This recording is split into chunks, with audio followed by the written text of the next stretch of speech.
What's up, guys? How you feeling? How you doing? Where are you at? You know what? Let's try something new, truth tellers. Can you just put where you're at in the chat box? We want to know, who are we talking to? Where are you calling in from? Where are you tuning in from? Because you are in for a treat, truth tellers, okay?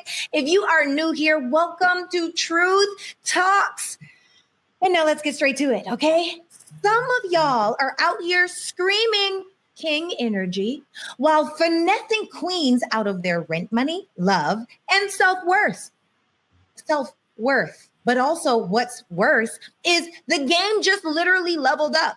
With AI and deepfakes, it's no longer just smooth talk, WYD DMs. I hate those, by the way. And pretty pictures. Now it's cloned voices, fake videos, and full-blown digital illusions, okay? So tonight, we're talking about the new hustle, the internet catfish, fake names, fake photos, fake love stories, real money gone. But here's the real scandal. It's not just tech that's making it hard to spot the fakes. It's the fact that too many of us are still confusing emotional manipulation with modern romance. Black women are getting played by ghost husbands, soldiers overseas, or that businessman who just needs one more cash app. Dear Lord, we're going to get into that. But tonight, this is what we ask. When did scamming Black women become acceptable inside of our culture? And why are we still falling for it? That's really my question. Oh, and by the way, have you been scammed out of money by our very own Dimitri Wiley? Guess what? You haven't. You were not. It wasn't him, but buckle up because this one is going to sing. Truth Talk starts right now.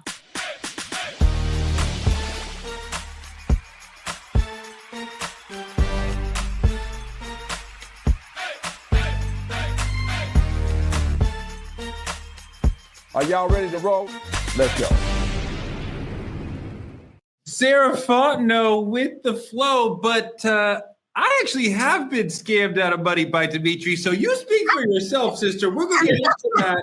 Maybe not today, but we are going to get into that. But that was Dr. Sarah Fontenot with the intro mentioning the rascal Dimitri Wiley. Why are you scamming people? You know, Torre, you sent me, the time you sent me 10,000 as a loan, like I appreciate you, but I told you I didn't need it. Thank you anyway. Thank you anyway for being such a hospitable man. It's an honor to be here with you guys, but no, for everybody listening, it wasn't me. We'll talk about it. Dr. B, you've been scammed by Dimitri? Oh, you know what? I think I'm the one doing the scamming. I always say if I got to be between the pimp and the hoe, I'd rather be the pimp. I know that's right. I'm sorry, brother. I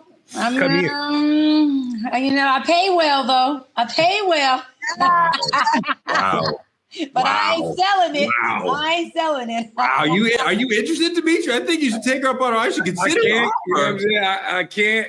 Listen, I'm already. My name is already in too much. You gotta consider the offer. Look, today we're gonna get into digital pimps like Dr. B. We're gonna get to DMs like the one Dimitri sent me, and deception in hustle culture. It's gonna be a big show. Let's start with the trending truth around Shannon Sharpe. Today, we're going to be diving straight into the wildest legal twists in celebrity news, like ever. So y'all know it happened. There was a $50 million sexual assault lawsuit against the NFL icon, Shannon Sharpe, and podcast guru and business owner and serial entrepreneur. Okay. But okay. This is the thing. And I said it because I was on that show. I said it. This is the kicker. When the case hit court for its first appearance, the plaintiff's legal team straight up didn't show up. Like, what does this ghosting in courtroom really mean? Is it a delay tactic? Is this a red flag? Or is this just the start of something even bigger? What do you think, Torre? No, this is a really bad sign for a legal team to just not show up. Says they don't have their shit together. They don't have their evidence. Maybe they don't have their witness in tow. This is bad for the case, and this risks getting the case thrown out. So when Shannon and his team get to the courthouse and they see the other legal team didn't show up at all, they're kind of celebrating. They're feeling a little relaxed. They're feeling like, oh, this might work out for us. Are they still alive? I mean, I don't have any knowledge of their whereabouts or whether or not they're alive, Sarah. I would assume. I've heard a story about a legal team getting mowed down, but I assume they're still alive. I mean, it happens every day. Whole legal teams dying? I'm not sure that happens every day. Stranger things have happened, Touré. Stranger things. For me, this is like, it's amazing to me how the courtrooms are turned into like fucking comedy now, or like a TV show. Like, it's less about like law, and this is like becoming more and more evident in cases all across the entertainment industry.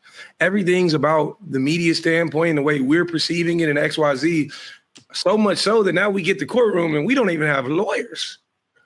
Like, it ain't just messy. Like, it's a little suspicious. Like, I ain't saying nobody did. I ain't saying that. We you're talking about? Listen, I'm just saying. I'm saying you, Touré. It's you. Lawyers. Who are you talking about? I think you have a lot to do with a lot of this that's going on. So you might as well snitch on yourself now. Please. We didn't show. You're just coming up with things on top of your head. Doc, what is going on here? I think that, everything's money. Attorneys used to be, their whole job was to make sure that there was evidence provided that can prove allegations or prove against allegations, right? I think that they're starting to see, look, if this case gets to a point where I feel like I can't win and I can't be in my bag, then I'm gonna pull out. It's no longer the attorney who's within their integrity that says, hey, Touré, I'm representing you. I'm in court and we're gonna roll this thing all the way out. That's just what I look at it as that. And I feel like if the lawyer said, I'm out of here, it could have been something that happened behind the curtain between him and Shannon. Shannon, may not always be the guy who has the best personality to work with. There is a lot of arrogance that goes on there. We do see we heard the interaction between him and the young white girl that he is allegedly in court for. And so who knows, maybe something happened between the attorney and him. I know. It was the other team that didn't show up. Not Shannon's team showed up. It was the other team that didn't show up. So there might have been something that happened between Shannon and the other team, meaning attorneys talk to each other. Touré, you've been. Plaintiffs wouldn't not show up because they both wouldn't show up because we made a deal, we finished this, but you wouldn't have just the plaintiff didn't show up. Okay, Touré, you go with that mindset I'm talking about. Okay, let me go. No, this is reality. No, this is your reality. Mindset. That's your reality. Let me go a little more street for you. It's called pay to play. Attorneys talk, sweetie. The defending attorney and the attorney who is actually prosecuting talk to each other. Civil case. There's no prosecution. You don't even know what you're talking about. It's not a criminal case. It's a civil case. Attorneys, attorneys talk. It's a civil trial. Just like you keep talking. Attorneys talk. The plaintiff and defendant attorneys talk. A lot of times they're making behind the curtain deals that say, hey, look, if we can pay out this or you can pay out this and you don't show up to court, this is how the case could get done. If you're that naive to think that attorneys don't talk to each other because you have a plaintiff and a defense attorney, that's what they do. No, it's not making it up. Okay. That's what. All right, let's get back to reality. Where plaintiffs don't just not show up because Shannon Sharp told them not to. I didn't say Shannon Sharp. I said his attorneys might have had a conversation. And if this is too much for you to gulp because you don't understand it, your naivety, that's on you. Misinforming the audience. It's not reality. For the viewers who are watching, attorneys do talk and they make deals behind the curtain that are out of court many times. And oftentimes they will talk and say, listen, this is what we're going to do. This is the strategy for a win-win. That's exactly what they do, oftentimes. Not a win-win at all. Let's move on to where something that she might know what she's talking about. Other celebrity news, back when Jay-Z launched Tidal, he brought in a handful of major artists, Beyonce, Rihanna, Kanye, Madonna, Nicki Minaj, trying to say, look, this is an artist-owned streaming space as opposed to Spotify. It was all about Black excellence, luxury photo shoots. Now the glitter is gone, Tidal is not working out, and the lawsuits are creeping in. And Nicki Minaj says Hove owes her $200 million from the Tidal deal. Is this a fight for what she's owed or the start of hip-hop's biggest power clash? Dimitri, what do you think is really going on behind the scenes here? Is this broken contract, shading accounting, or Nicki firing shots to reclaim the power of the money that she's owed?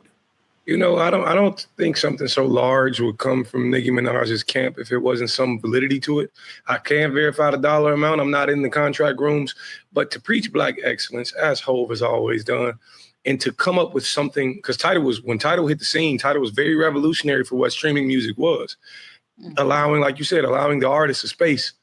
But the thing about it is, you can't be out here not paying these artists if that's the case. So in my opinion, I look at it from the outside looking in. I think there's a lot of legal drama surrounding this. The paperwork got to be clean if there's ownership.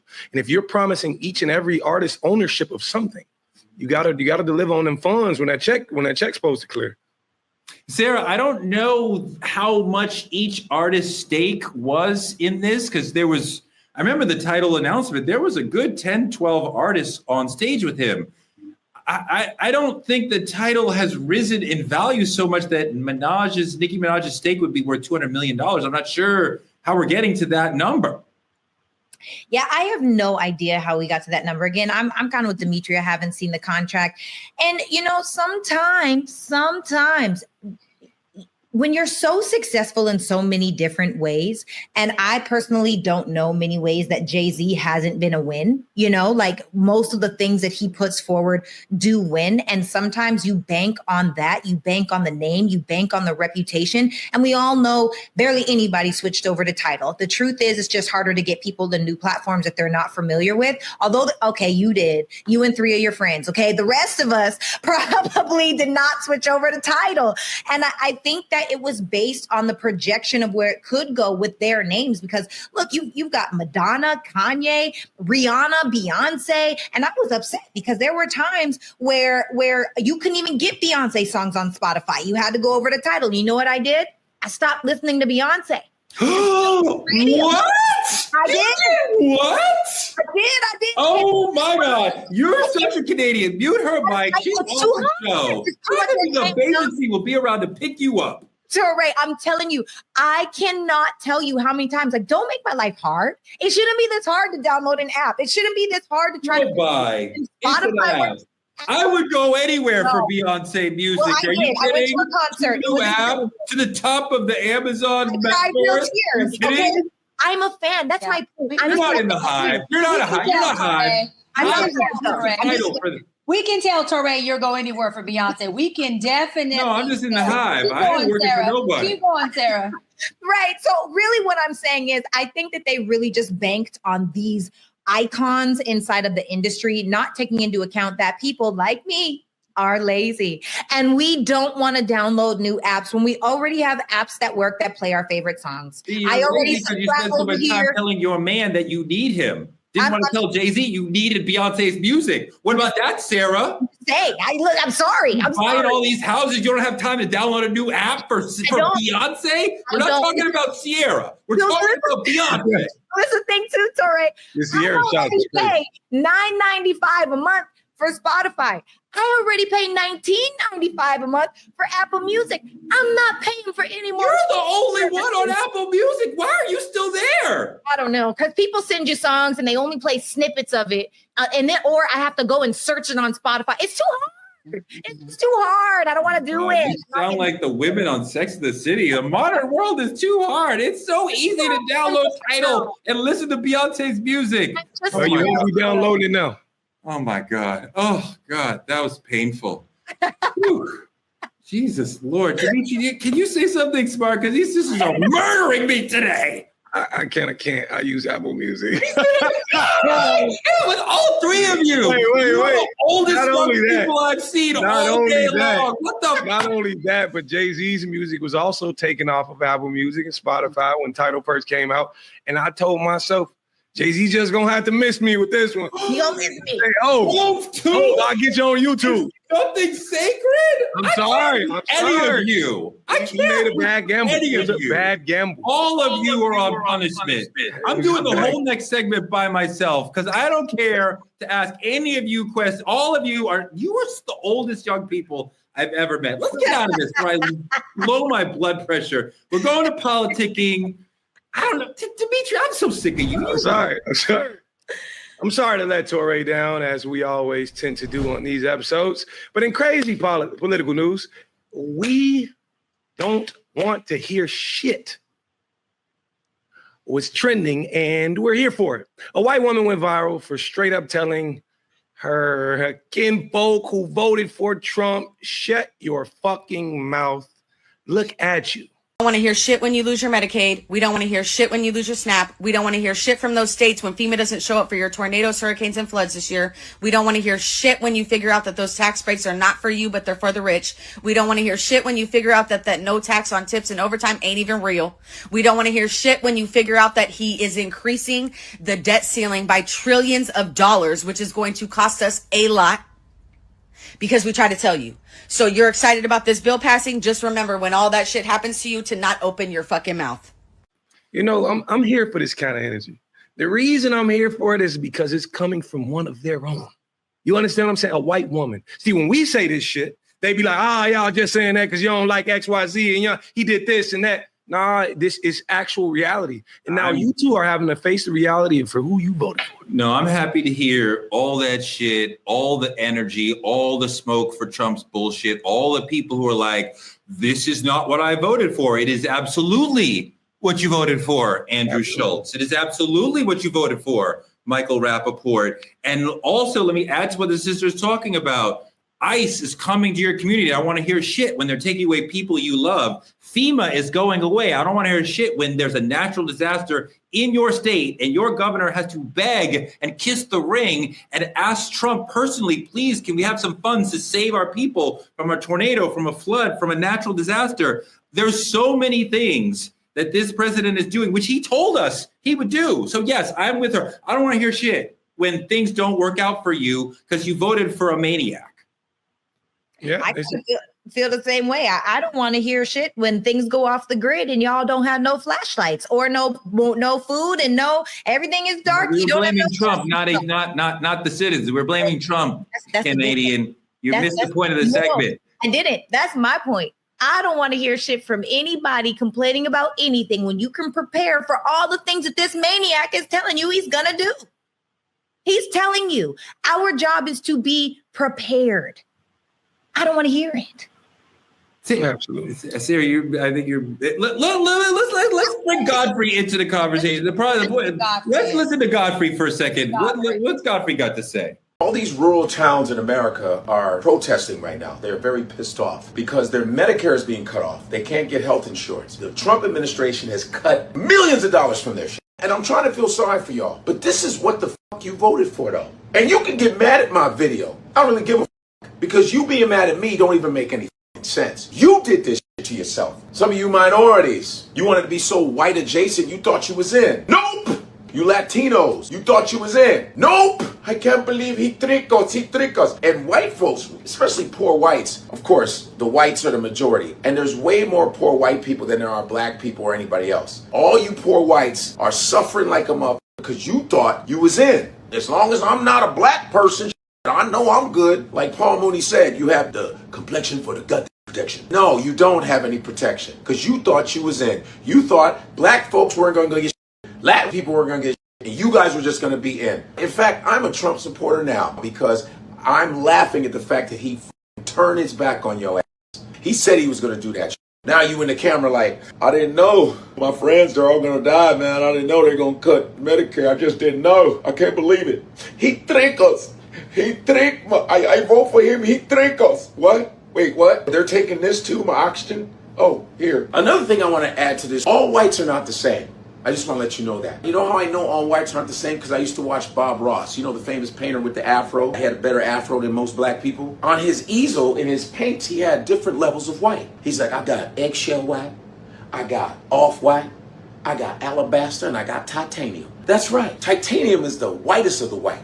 That's the Trump administration. Those are the elites. All of you guys that are in those rural towns, the blue-collar workers, all you that work hard and bust your ass, you're whites, you're off-white. You're the lowest of the whites. Oh, please. Whites have been hating whites for a long time. It's called medieval times. You remember Game of Thrones? That was an example of white people not liking white people. And LBJ, Lyndon Baines Johnson, in the 60s, they asked him, how do you get poor white people to still vote for you? Well, I just tell the lowest white man that he's better than the highest colored man. And at the same time I'm telling him that, I'm picking his pocket. Yo, now put that in your pipe and smoke it. Yes, yes. We love Godfrey. We love the So brilliance. good. We love the politics. He's very vocal about his observations. And quite frankly, I agree. Everything he said was right. Clock that. But not everyone feels that same energy. Listen to comedian Rickey Smiley and his ominous warning that we are in danger. I'm not trying to scare nobody, but we are in danger. If you haven't been watching the news and checking out everything that's going on, we're in a lot of danger right now. Because the Constitution, the United States Constitution, as we know it, they about to cut all through that. And we are accustomed to having rights. All your rights, all of our rights is at risk right now.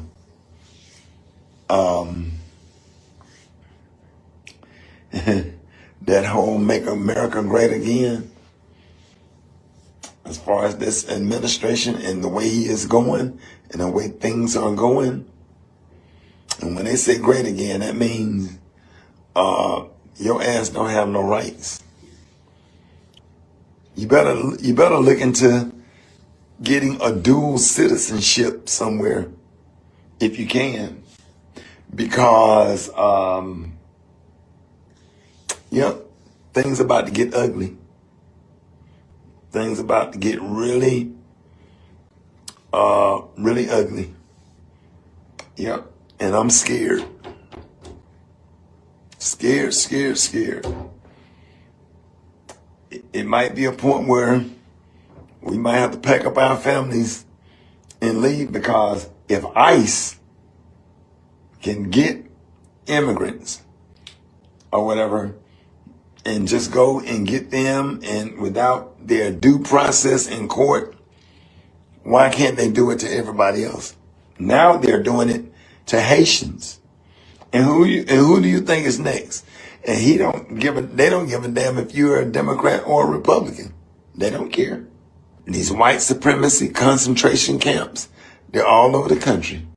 They're stocking up on weapons and everything, as if they are preparing for a war.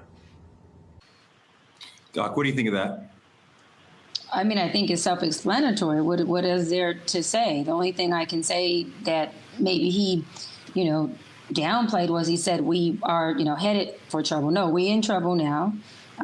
Things are happening now. Real life is taking place, and no one's exempt from it. It's just about, whoever Trump feels like he wants to pull the trigger on that morning or that day, before he goes golfing on his golf, one of his golf courses. And it's just like, it is an any, mini, miny, mo situation. And I feel like, people are even also afraid to support, different communities who are being attacked. They just are. It's just a big fear-based tactic. And Stacey Abrams hit it on the point. She said, yeah, he's attacking all the weak. He's attacking the support of the weak. He's attacking the folks who would even advocate or provide resources for the people who are vulnerable. And when you do that, you have no one who's going to stand unified. And all he has to do is divide. We've already been divided before this, and he is in his conquering stage. So I don't even think he needs to divide. I think he's just conquering the division he knew already exists, and he's shining a light on that. And people are really afraid to support each other on just the things that are happening within their own community. We have seen people practicing what is called anticipatory obedience. So they are doing what they expect Trump to say no to. Like, I'm not going to do that because I don't want to trigger him to come and say no to my institution, my organization, my media. This is extraordinarily frightening because we're seeing people self-policing against what he's trying to do. So we're reaching like a higher level of the game where he told us none of this, and we're going to, like, it's extraordinarily frightening. America has not been at this point, and the danger to our democracy is extraordinarily high if we're not already too far. I'm not sure we should be talking about the 2028 election because I'm not sure we're actually going to have one. That's where we are as far as what I think is happening with our democracy. I want to move on to the main topic because I think it's going to be really special and important for this show. In the age of AI, filters, and fast money, we have a new breed of digital pimps Black men turning social media into a scam game, finessing the sisters with profile lies, fake love, and cash app dreams. Look at this video. Now, Hollywood Reporter's Rebecca Keegan does a deep dive into deep fakes, and it's a fascinating report. And look at how these scammers operate. They're not just sliding into DMs pretending to be stars like Scarlett Johansson or Common. They're actually using AI, crypto, and messaging apps to run wild with those deep fakes. We're talking fake romances, shady investments, bogus product deals, even political messages, all using stolen celebrity likenesses. And Hollywood has had enough. Here's how these scammers really work, according to this Hollywood Reporter piece. They are very strategic. When going after older men, for example, they pose as stunning but not famous younger women. She's usually stuck overseas, needs a little help, definitely thinks his golf trophies are impressive.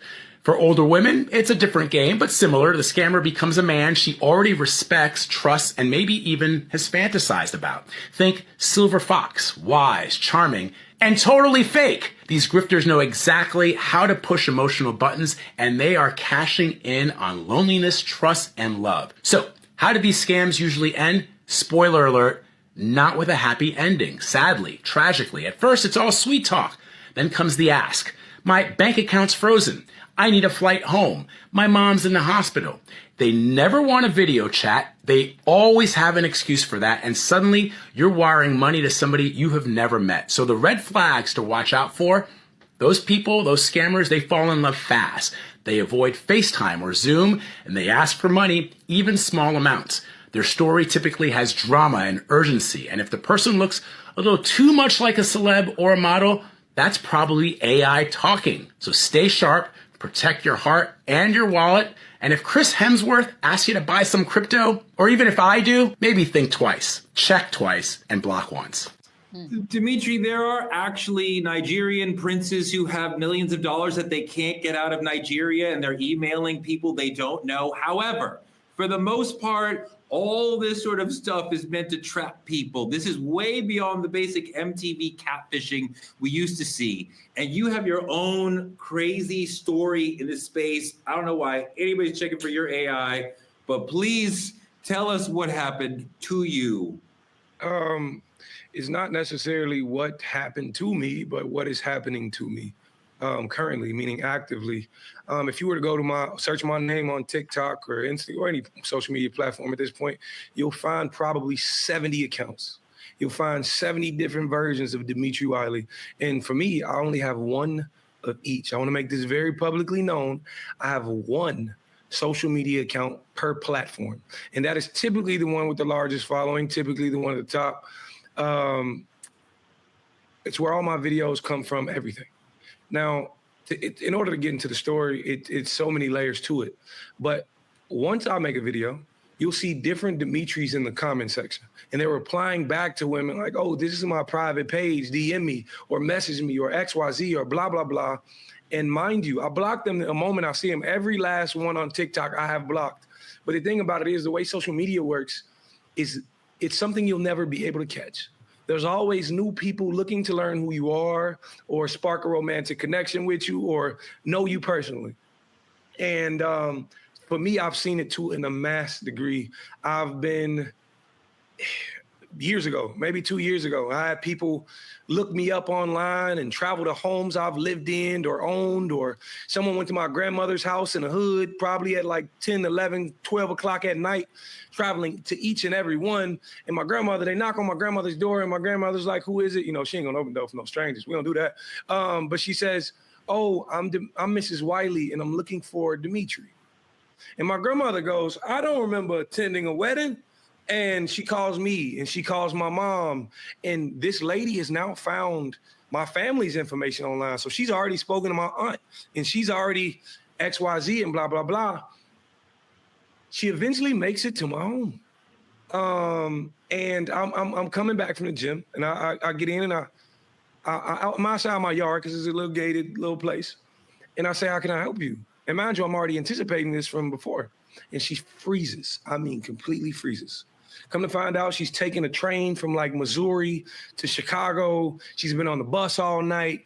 And here she is. And she's saying, God told me to come to you. She said, I know you're my husband. God has spoken to me about it. And in my mind, I go, baby, God ain't told me anything. I'm waiting on my message from God, and I've been waiting on my message from God for a long time on Miss Wiley. But if he hasn't spoken to me about it, it's not on you to deliver that message. Now, fast forward, she's bearing gifts and all of these things, and there's a recorder. And when you press play, it's her doing a rendition of You Don't Know My Name by Alicia Keys, the coffee shop scene. And she's like, there's this guy, Dimitri, who drives this car, XYZ, and blah, blah, blah.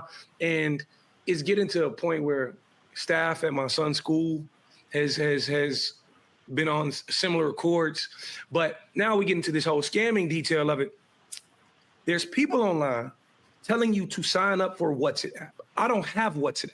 I'm not on any social dating sites or anything. It's not me. And I can assure you, people are coming to me, people who I've never had conversations with, people who claim to be in the families of these women. Like, why would you do this to her? Why would you hurt her? You claim to love her. In the latest case, a young lady came all the way to Chicago, right? And the only reason I know this is because she messaged my mother. It's amazing that you can find my mother online, but you can't find me.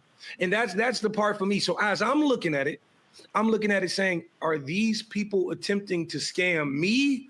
Or are these people who are genuinely getting, because they're saying they sent these people thousands, 5,000. Now me and my kids are homeless and I'm getting video. I see you got a question, Tori. Hit me with it. I'm trying to understand the situation. Are people asking you for money? Are they pretending to be you and asking others for money? Like, what is the AI scamming situation you're dealing with? Pretending to be me. Starting romantic relationships with these women that stem for months. They're giving a month's worth of conversation, but months where you never spoke to this man online. You've never been on FaceTime with this man, and you've never, you know what, Tori, I got a video for you. Let me show you something. Here's a video of one young woman sent me of someone voice AIing me and pretending to be me through messages and cue the video for me, please. Andrea, listen, two people trusting each other fully, not being afraid to tell the other what one thinks, whether it be good or bad, and the other respecting their opinion.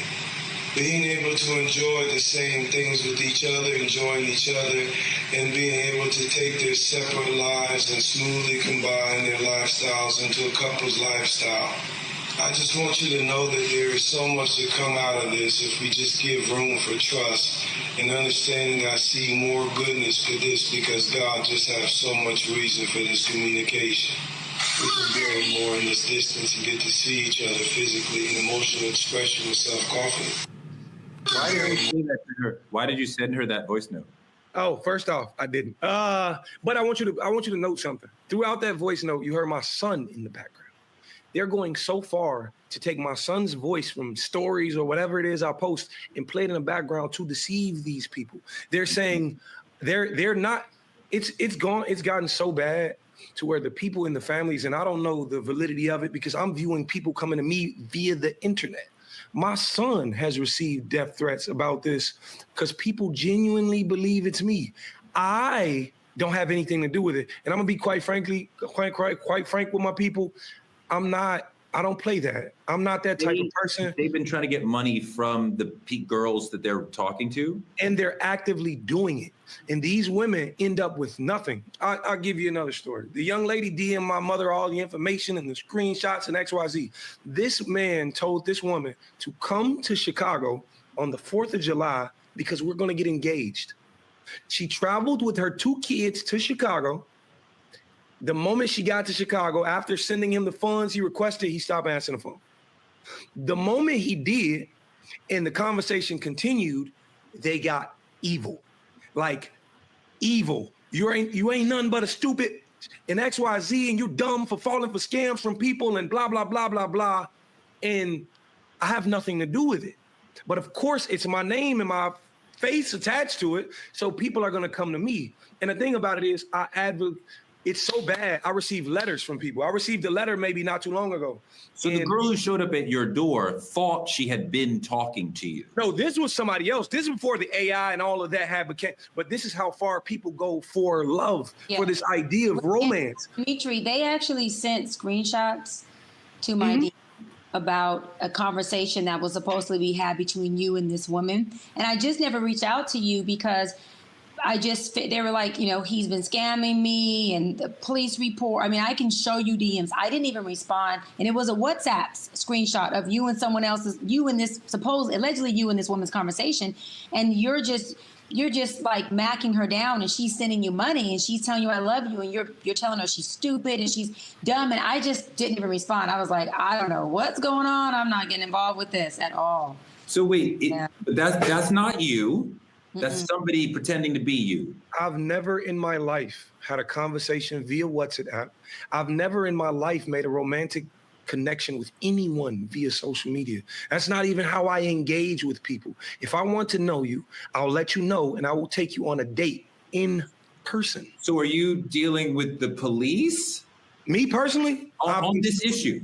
Me personally, I went to the police about it just to make note that this is actually happening. Because after my son received the threat, I don't want to be held responsible for protecting my family. So wait. So you have not made any money from all of this? I've never made a cent. Anytime anybody, somebody else has made money from this. And I tend, not only if somebody else made money, but I tend to believe this is happening from someone overseas. When you actually look and break down these conversations, these are people I think don't even speak the proper dialect of America. Yeah, these are people using multiple slang people of overseas, and they might be getting scammed by somebody in South Africa, and somebody and it happens all the time. I'm just a victim of it. But me personally, I want to go on record and let it be known, I've never taken $1 from anyone online that is not immediately returned with a receipt. If it's not buying merchandise or coming out to a show, never done it. But now that you're here in this situation, something wrong is happening in your name. This could happen to somebody who's watching. What do you do from that position? How do you move forward? Because just blocking them is not enough. That's a very great question, Tori, and we're still diving in on answers for that, because these people are hell-bent on the idea that it's me. Like, they're driven to the idea it has to be you. We've been talking for months. It has to be you. But I advocate for everybody to reach out to these social media platforms, whether it's email or customer lines, because the moment you get in contact with them, I've been told that they'll remove the pages, but only temporarily until someone shoots it up again. How I've understood that it works, they're using the exact same profiles to pose as other people as me. They'll just move the videos around and change the profile picture or XYZ. But me personally, I've never taken any. It's so bad. The young lady, after being cussed out by that man who told her to come to Chicago, he eventually apologized and said, we can fix it. I'll meet up with you later, XYZ, blah, blah, blah. As you? As me. He said, we can fix it. I'll meet up with you later. He says, meet me at this spot. He tells her, okay, I'm on my way. In 15 minutes after that post, he says, I caught a flat tire. Then proceeded to tell the young lady, you can't send less than $50 on Apple Pay. She goes up and says, 50's all I have. She goes, borrows some money from somebody else, sends this man 100, and he blocks her again. Doc, part of what I'm hearing Dimitri say is that the sisters are receiving these conversations. They are not having any FaceTime conversations, right? So they're not having the sort of classic, like, see somebody and like vibe with them. They're taking words off a screen or a sound and saying, oh, I'm having a relationship with Dimitri. And I think maybe it's symptomatic of, like, the sisters are in a sort of love desert, that they would be won over by like a sort of digital pimp like this. Like, how do you become so vulnerable that you're vulnerable to this sort of situation? A love desert and a love despair. I mean, seriously, you haven't seen a person via FaceTime, no voice, haven't heard anything, and you're just going off of a text message over a WhatsApp application, and you're going to just send somebody money and then borrow money to send them additional money. I mean, we can look at it, like, okay, of course, these scammers and these catfishers are manipulating and preying on women, obviously, who are in a vulnerable position and naive, and, whether they know better or not, they're feeding into it. And then you can also look at the woman's side and go, hey, wait a minute. why would you even think that this was not manipulation? Why are you sending money to someone you don't know, you've never met, you've never seen, they don't even FaceTime you? And then they block you and mistreat you. And at some point, there's accountability piece that says, at what point why did you not pivot? How did you fall into something of this sort?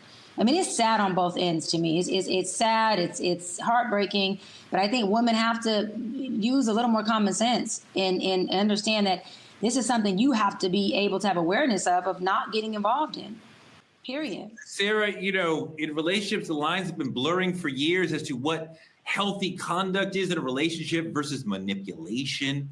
Are we romanticizing struggle love so much that some sisters can't see that they're being scammed because every time somebody says good morning on the DM, they think it's real, but it's not. So they're so thirsty for connection that they'll believe, you know, whatever picture that comes into their DM over common sense. I think that a lot of women are so desperate to get out of their loneliness that they'll take just about anything. And the thing is, if you're not doing the work to have self-love and empowerment and self-respect and self-appreciation, then it's easy to con you. If you've never had a good meal in your life and all you've ever lived on is bread, when someone offers you fruit, it might be like, oh, let's give that a shot. Or someone offers you a steak. I don't eat meat, but if that's your thing, oh my God, let's give that a shot. I've only ever dreamt of that. And so I think that there is a huge lack in love that people are giving. You know, there's been studies that have shown the depression that could be caused because people never get hugs. They never get touched. And so you have these conversations with women that have never even really gotten attention. I'm assuming these are the kinds of women that never really get attention, because if you get any kind of attention, I expect it. Like, I can't even, my brain can't even wrap around a man asking me for money before I've even seen your face. Sounds crazy to me. Like my whole everything, it viscerally throws me off. No, I get it, but I do understand some of the issue that's going on for these folks. And I feel like we're a little bit blaming the sisters too much. And they are put in a situation, as I said, where they're in a love desert and somebody seems to be offering them love and attention. And because they're starved, they want it.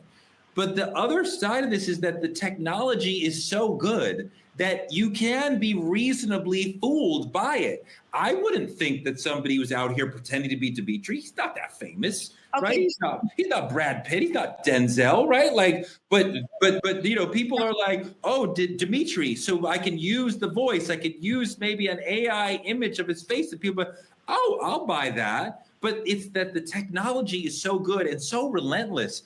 I bet these scammers have a very low retention rate. They send out 1,000 emails, only 1 or 2 people come back to them. So they're failing most of the time, but some people are getting caught up because the technology is so good, Sarah, that it is difficult to know when it's being used against you. Well, I mean, I hear that, but even for me, I get a lot of blue check marks in my inbox, right? And inside of that, I've had a lot of people reach out, and even still me, I'm like, I'll say, this isn't a real person.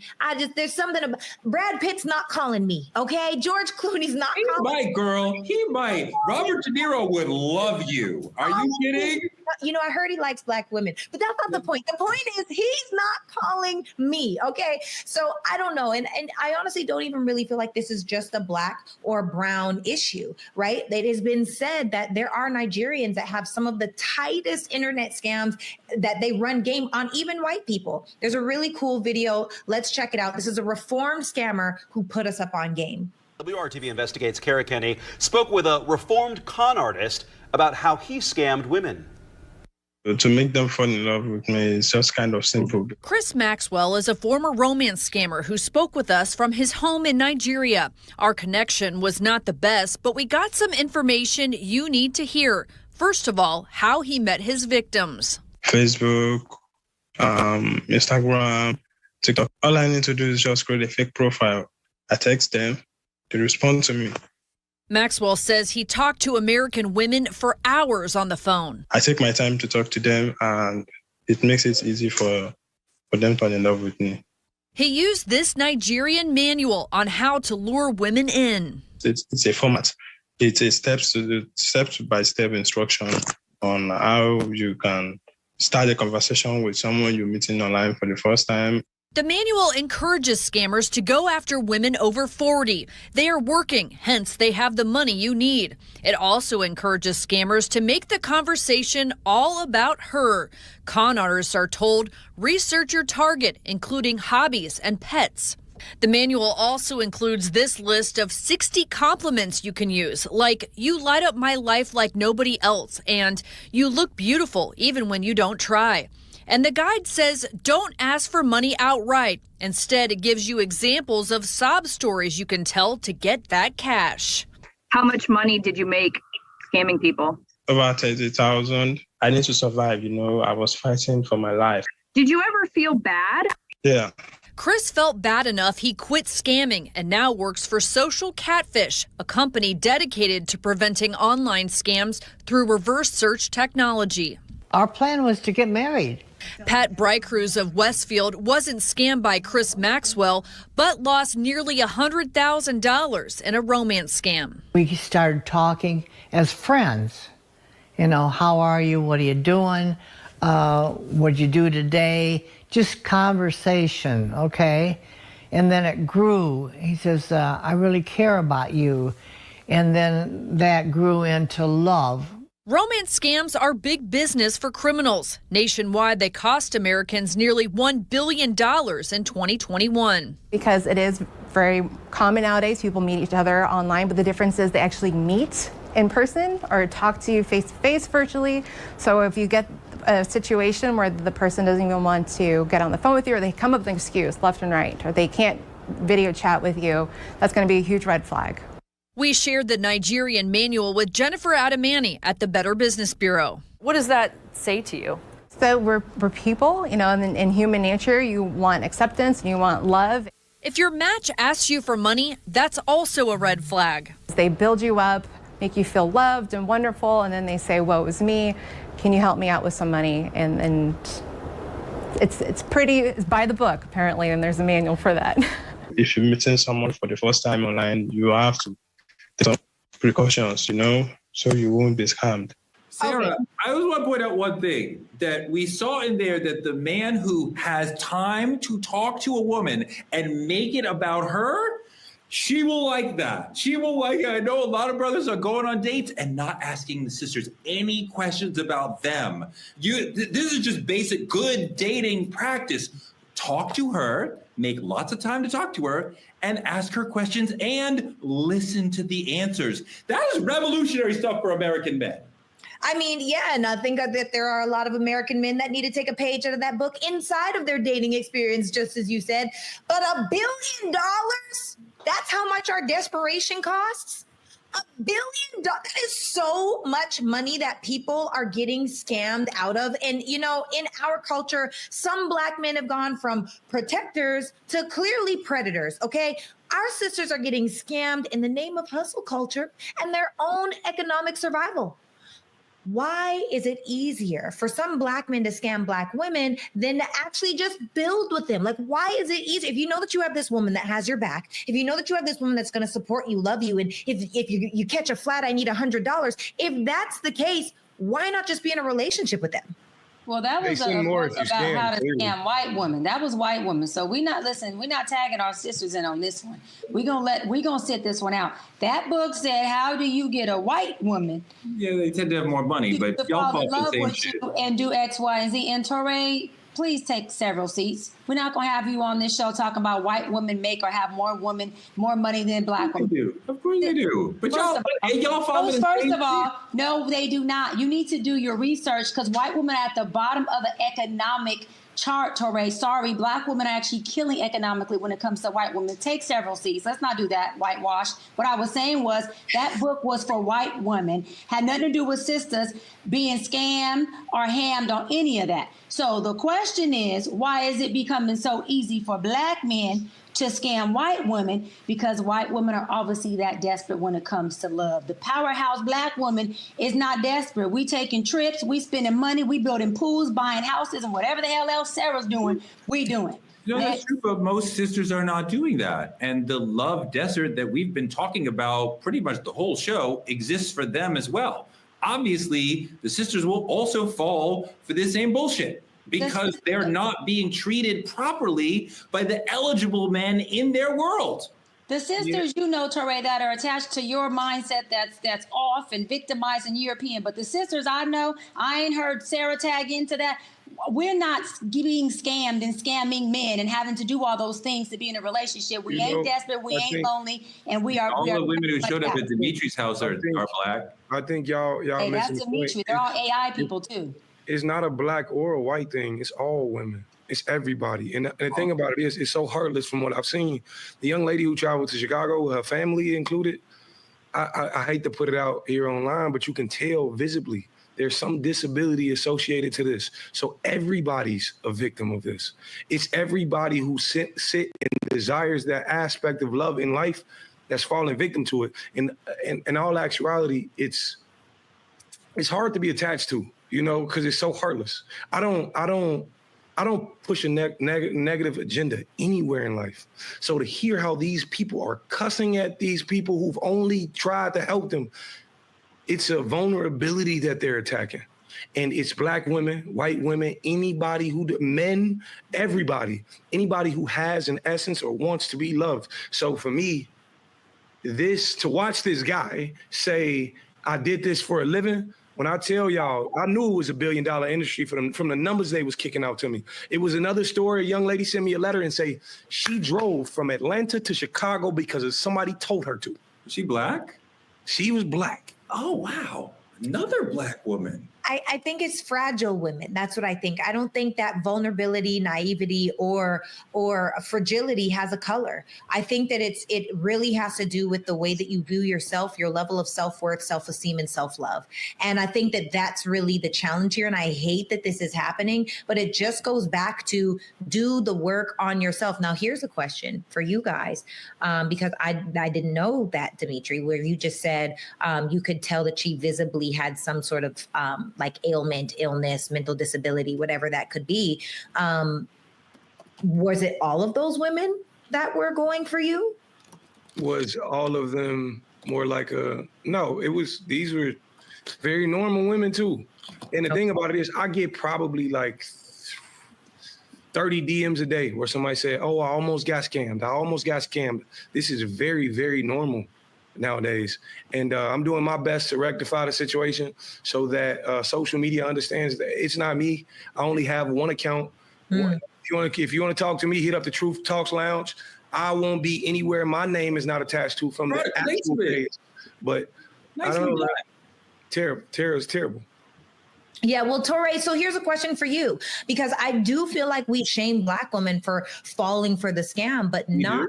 Wait, I thought black women didn't fall for the scam. What happened? You better stop playing, sir. We're shaming them for falling for it. Right here. No, it's even in the script that black women fall for it, because we know, of course they do. No, you're right. She can read the script. Dr. Bryan said that the black women that I represent do not fall for the scam, nor are we scamming black men. That's what I said. And I also said take several seats. You're all black women. Black women. And trying to tee up white women because that's your preference. Let's not go there. Sarah, you can continue. Okay, continue. This is the question. How come not the black men for running the game like that's their job? Like, why are we wronging black women for falling for it, but we're not identifying the predators that are doing it? Are we dealing with broken men or men who know exactly what they're doing and just don't care who they hurt? Like, why are we pinning this on the women instead of the men? No, I completely agree. We should not pin it on the black women who are falling for these scams. They are victims here. That is a horrible thing. I want to look at the men, but the men who are supposed to be dating them and supposed to be giving them love and assurance. Even if I don't want to date you, I shouldn't leave you in, as I've said, a love desert to where you're like, I will fall for any scam because there is no love coming my way at all. But I think also men are socialized to look at women as a game that they can play. So if you play the game the right way, you get sex, you get an ego boost, and you get maybe to control her, right? So you get to say to your friends, look, I have this woman and I'm getting this and this and this out of her. You're not seeing her or dealing with her as a whole human being, but as a game you could get something out of. So our brokenness in terms of our inability to relate to women as human is leading to us treating women this way. and putting them in a situation where, yes, I could understand where a guy who's willing to talk to them for 2 hours would be like, yeah, he seems great. Right. And you know what? I will say this as something proactive for the women and even the men, because men get scammed too, is if you are talking to someone, FaceTime. FaceTime. This is a real thing. FaceTime. Run receipts, like reverse image search his photos, check public records, and Google his story, right? Trust him, but also verify. Another thing you can do is make sure you never send money to someone you've never met in person, ever. What if they really need it? Well, even if they do need it, I don't know you well enough to send you money. I've never seen your face. I can't send you no money. Don't ever send no money to somebody you've never met in person. And then also talk to your tribe, because sometimes love can be so infatuating that we get lost in the wave of it. And isolation is a scammer's weapon. If your homegirls are giving you the red flags, listen. If your homeboys are telling you, yo, like this girl is probably like scamming you, listen, ask, and move with logic and not loneliness. Real love won't pressure you, play you, or leave your bank account on E. So I think it's just really important for us to make sure that we are doing the work to make sure, like I already said, don't let loneliness cripple you into getting scammed. I think that's a great point, Dimitri. You wonder about the state of Black love. Is it dead? You see so many women falling for these scams, both white and Black, being emotionally robbed, spiritually bankrupted, maybe financially depleted. As Sarah said, so smart. Whether you're a Black woman or white woman, love should not leave your bank account empty.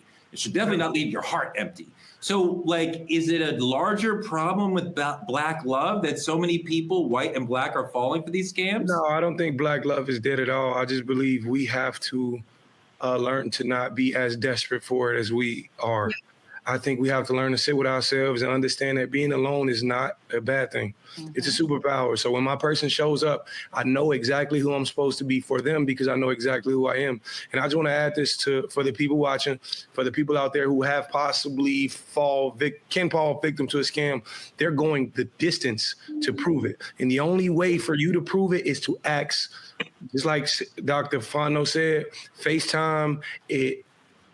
I've seen these people. I've got screenshots of Chicago area codes that they're messaging. So these people are going the distance to fake it because they know you're sending them thousands of dollars. I'm talking about from 5 to 10. I've seen people saying, be careful, trust your gut, and make sure that you're asking the right questions because any little suspicion is a red flag enough to stop.